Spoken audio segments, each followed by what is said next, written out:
c'est moi, je vous reçois aujourd'hui dans mon petit monde féerique parce que j'avais envie de vous parler de mes cires d'abeilles. Vous savez depuis un moment que je travaille la cire d'abeille jaune, la cire d'abeille blanche, qu'il y a des différences de prix, mais vous n'avez jamais vu les matières brutes, alors je voulais vous les montrer aujourd'hui.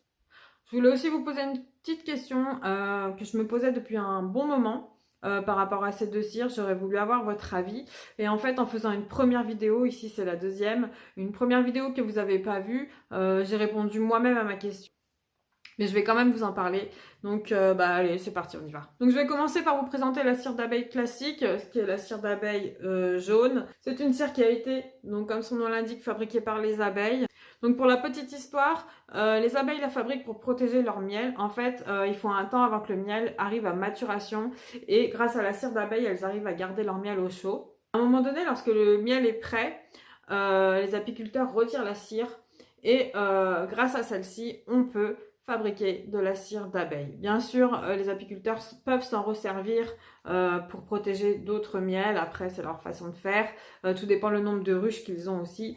Mais quand ils en ont en trop, pourquoi pas fabriquer des bougies. Donc c'est ma cire que je me sers depuis le tout début. Avec elle, j'ai réussi quand même à fabriquer pas mal de bougies. J'ai réussi à faire aussi pas mal de couleurs. Je vais vous montrer quelques-unes. Donc par exemple, j'ai fait ce petit dinosaure, vous voyez, tout mignon, tout vert. J'ai réussi à faire ça grâce à cette cire d'abeille. J'ai réussi aussi à faire une petite licorne rose avec sa petite crinière violette sur son arc-en-ciel. Donc celle-ci, c'est 100% cire d'abeille, donc c'est avec celle-là que j'ai fait ma petite licorne. Ou encore le petit chien, comme ceci, il est aussi 100% en cire d'abeille. Voilà, pour vous montrer à peu près ce que j'ai pu faire avec celle-là. Mais à un moment donné, en fait, j'ai voulu faire du blanc. Faut savoir qu'avec une cire d'abeille qui a une base jaune, c'est impossible de faire un blanc. Pour ceux qui connaissent la peinture, essayez de mélanger du blanc avec du jaune. Mettez beaucoup de blanc et même un tout petit peu de jaune. Vous verrez que vous aurez jamais un blanc. C'est pour ça qu'à un moment donné, la question s'est posée. J'ai voulu faire du blanc et je me suis dit mince, c'est pas possible, il faut que je fasse un blanc. Donc j'en suis venue à acheter de la cire d'abeille blanche. Donc c'est une cire qui a été blanchie. J'ai lutté pour pas m'en servir parce que je me suis toujours dit qu'une cire d'abeille qui a été blanchie, c'est une cire qui n'est pas forcément naturelle, ou du moins elle a été un petit peu dénaturalisée, puisque la cire d'abeille d'origine est jaune. Si elle en est venue à être blanche, c'est qu'elle a subi un petit traitement pour avoir cette couleur-là. Donc je pensais m'en servir pour des petits détails, faire des petites choses par-ci par-là. Et en fait, petit à petit, j'ai commencé à faire quelques petites choses.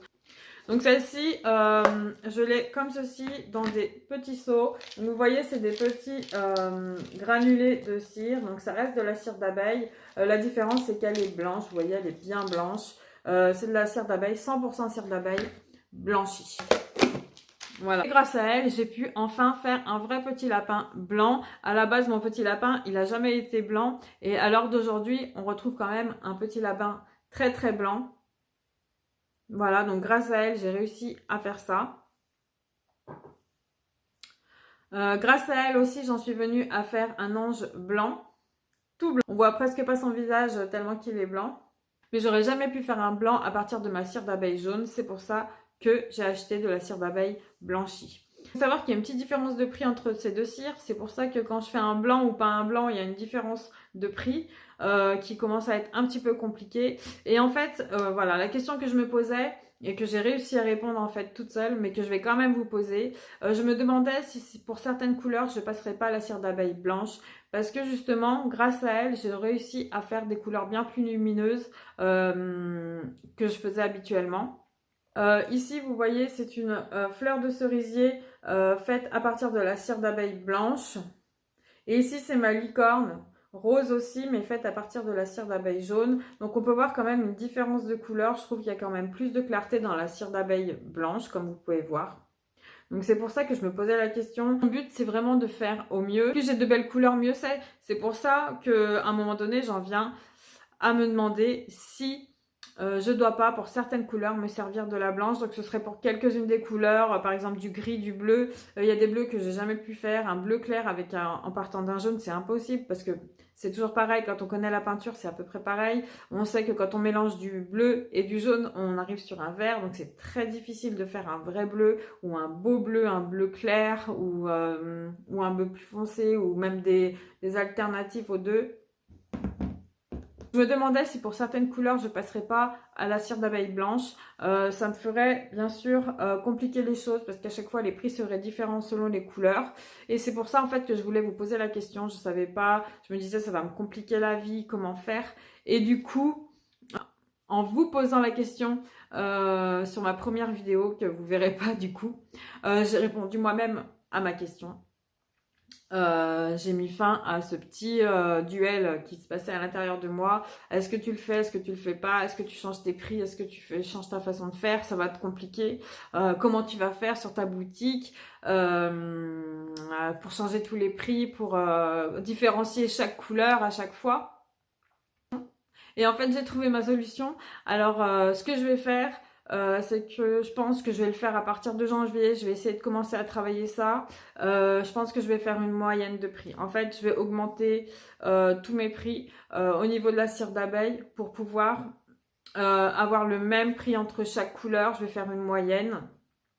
Je vais faire une moyenne de prix, ce qui fait que je vais augmenter mes tarifs, mais pour vous donner de plus belles couleurs. Donc vous pourrez avoir un bleu très clair, vous pourrez avoir un blanc très blanc, vous pourrez avoir un rose, vous pourrez avoir un rose très rose, et vous pourrez avoir ce que je vous ai jamais proposé, des roses blanches au même prix que les roses noires.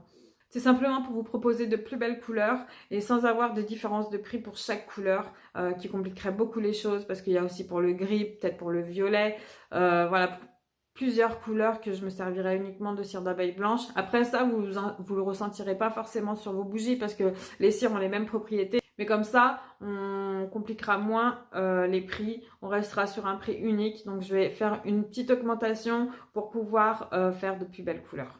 Voilà, en fait, j'ai répondu à ma question toute seule. Donc, j'espère que du coup, vous serez heureux et heureuse d'avoir de plus jolies couleurs dans vos maisons.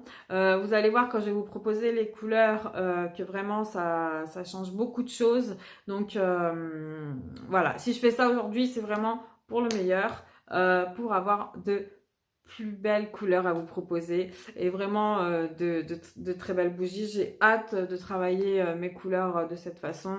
Et donc je pense qu'à partir de janvier, je ferai une petite augmentation de prix pour arrêter de faire des différences entre les couleurs et pour pouvoir vous donner le meilleur sans compliquer les choses.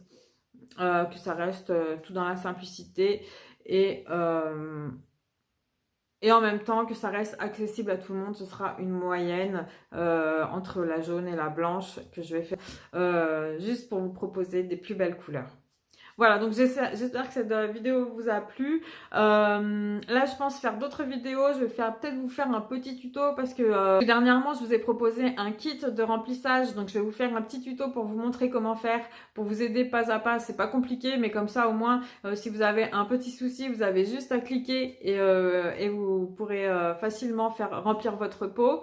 Je vais peut-être aussi faire des petits tests de bougies. Je me disais, pourquoi pas tester les bougies des autres maintenant que moi, je suis apte à donner mon avis étant donné que je connais très bien mon domaine. Pourquoi pas faire des tests sur des autres bougies, peut-être trouver des perles rares ailleurs. Bien sûr, on peut trouver le pire comme on peut trouver le meilleur, donc pourquoi pas faire des tests sur des bougies des autres, pourquoi pas voir comment ça se passe chez les autres et en même temps donner mon avis. Je pense que voilà, que cette vidéo vous a plu. On se retrouve très vite donc pour un prochain live pour ceux qui me suivent sur mon compte Facebook Le Monde de Lettice, mon pays imaginaire live.